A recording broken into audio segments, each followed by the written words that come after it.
नमस्कार दर्शक बंधु गल्प भंडार तरफ आपण मानक स्वागत जनाऊँ। आसतु जानिबा आजिर नीतिवाणी।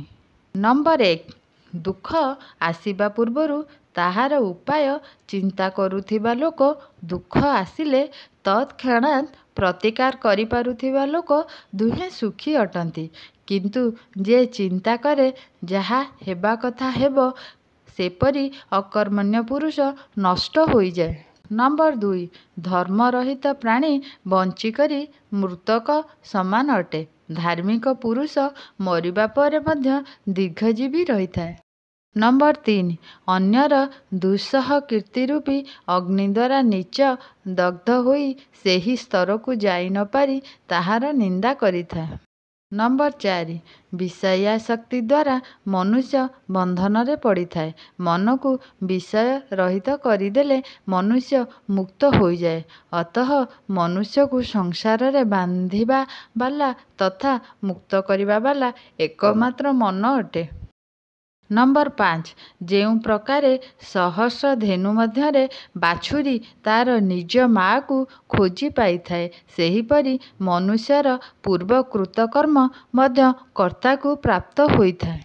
नंबर 6 जेपरी मनुष्य खणती द्वारा खोली पृथ्वी तलु जल बाहर करी थाए, सेही प्रकार गुरु सेवा करी गुरुंगठारे थिबा विद्या को छात्र लाभ करी थाए। नंबर 7 फल पुरुषर कर्मधीन अटे ओ बुद्धि कर्म अनुसारे प्राप्त हुए, तथापि बुद्धिमान सज्जन पुरुष विचार करी काम करती। नंबर 8 एही पृथ्वी रे जल अन्न ओ सुभाषित एही तीनोटी रत्न अटंती, किंतु मूढ़ माने व्यर्थ पत्थर खंड को रत्न संज्ञा देई थांती। नंबर 9 मनुष्य को निजर पाप कर्म रूप वृक्षर फल स्वरूप दरिद्रता दुख रोग बंधन और आपत्ति प्राप्त होता है। नंबर 10 धन मित्र स्त्री पृथ्वी ए समस्त बारंबार जेउठी केउठी मिली पारे, किंतु मनुष्य शरीर बारंबार मिले नहीं। नंबर 11 निंदनीय कार्य करी पछरे पश्चाताप करुथिबा पुरुषर पछरे जेपरी बुद्धि आसे, जदि सेही बुद्धि प्रथमरु आसंता तेबे काहारी बा महा उन्नति न होई परिबो। 12 जिए जहार मन भितरे रही थाए से दूररे थिले मध्य दूररे न थाए, किंतु जे जहार मनरे न थाए से समीपरे थिले मध्य दूररे रहिला भली प्रतीत होई थांती।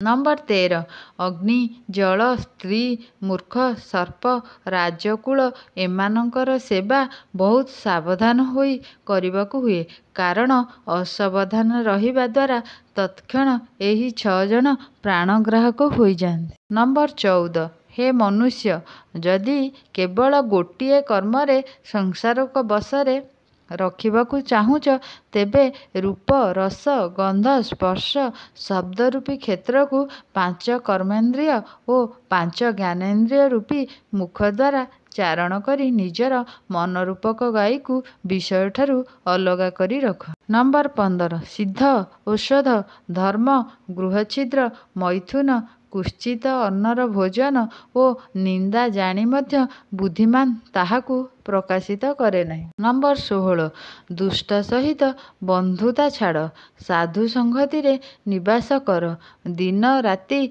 पुण्य अनुष्ठान कर ओ अनित्य संसारर वासना त्याग नित्य शुद्ध परम ब्रह्मर स्मरण कर। नंबर 17 जहार चित्त समस्त प्राणी मानक उपरे दया द्वारा आतुर हो जाए, ताहाकू ज्ञान मोक्ष जटा एवं भस्मलेपन आवश्यक नहीं। नंबर 18 खल ओ कंटक को नष्ट करिवार 2टी उपाय अछि, जोता द्वारा एहांक मुह को भांगिबा अथवा दूररु त्याग करिबा उचित। नंबर 19 शास्त्र अनंत अटे विद्या अनंत अटे, समय कम अटे ओ शास्त्र अध्ययन रे विघ्न बहुत, एथिपाई जहा सारभूत हंस ताहा ग्रहण करिबा उचित।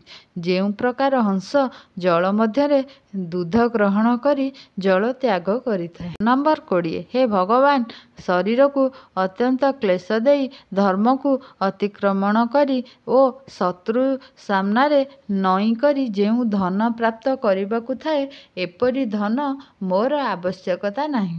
ନମ୍ବର 21 ଧନ, ଜୀବନ, ସ୍ତ୍ରୀ ଓ ଭୋଜନରେ ଅତୃପ୍ତ ହୋଇ ପ୍ରାଣୀ ଏ ସଂସାରରୁ ବିଦାୟ ନିଅନ୍ତି।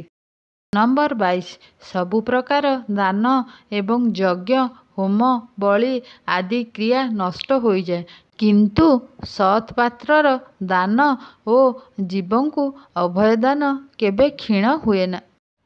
ନମ୍ବର 23 ମାନଭଙ୍ଗ ପୂର୍ବକ ବଞ୍ଚିବା ଅପେକ୍ଷା ପ୍ରାଣ ତ୍ୟାଗ କରିଦେବା ଉଚିତ, କାରଣ ପ୍ରାଣତ୍ୟାଗ ଦୁଃଖ କ୍ଷଣିକ ହୋଇଥାଏ ଓ ମାନଭଙ୍ଗ ଦୁଃଖ ଜୀବନସାରା ପ୍ରତିଦିନ ହୋଇଥାଏ। ନମ୍ବର 24 ମଧୁର ବଚନ କହିବା ଦ୍ୱାରା ସମସ୍ତେ ସନ୍ତୁଷ୍ଟ ହୋଇଥାନ୍ତି, ଏଥିପାଇଁ ମଧୁର ବଚନ କହିବା ଉଚିତ। ତେଣୁ ବଚନର ଦରିଦ୍ରତା କାହିଁକି? ନମ୍ବର 25 ସଂସାର ରୂପକ ବିଶ୍ୱବୃକ୍ଷରେ ଦୁଇଟି ଅମୃତୋପମ ଫଳ ଥାଏ। ଗୋଟିଏ ଫଳ ସୁବାସିତ, ଯାହା ଅତ୍ୟନ୍ତ ସ୍ୱାଦିଷ୍ଟ ଅଟେ, ଅନ୍ୟଟି ସଜ୍ଜନଙ୍କ ସଙ୍ଗତି।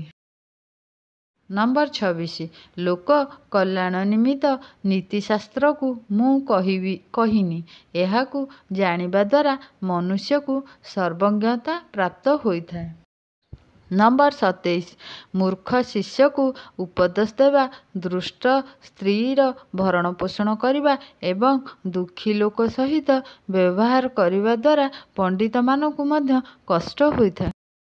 ନମ୍ବର 28 ଧର୍ମ, ଅର୍ଥ, କାମ ଏବଂ ମୋକ୍ଷ ଏହି ଚାରୋଟି ପୁରୁଷାର୍ଥରୁ ଯାହା ପାଖରେ ଗୋଟିଏ ବି ପଦାର୍ଥ ନଥାଏ, ସେ ପୃଥ୍ୱୀଲୋକରେ ବାରମ୍ବାର ଜନ୍ମ ନେଇ କେବଳ ମରିଥାଏ, ଏହା ବ୍ୟତୀତ ଆଉ କିଛି ଲାଭ ହୋଇନଥାଏ।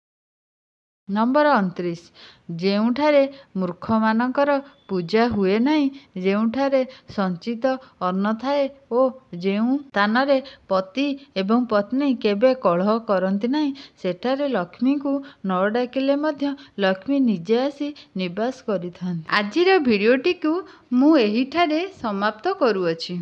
ଆଶା କରୁଛି ଭିଡ଼ିଓଟି ଆପଣଙ୍କୁ ଭଲ ଲାଗିଥିବ। ଏମିତି ନୂଆ ନୂଆ ଭିଡ଼ିଓ ଦେଖିବା ପାଇଁ ଚ୍ୟାନେଲଟିକୁ ସବସ୍କ୍ରାଇବ କରିଦିଅନ୍ତୁ ଏବଂ ଲାଇକ୍, ସେୟାର, କମେଣ୍ଟ ବି କରନ୍ତୁ। ଆପଣମାନଙ୍କର ମୂଲ୍ୟବାନ ସମୟ ଦେଇକି ଦେଖିଥିବାରୁ ଆପଣଙ୍କୁ ବହୁତ ବହୁତ ଧନ୍ୟବାଦ। ନମସ୍କାର। ଜୟ ଜଗନ୍ନାଥ।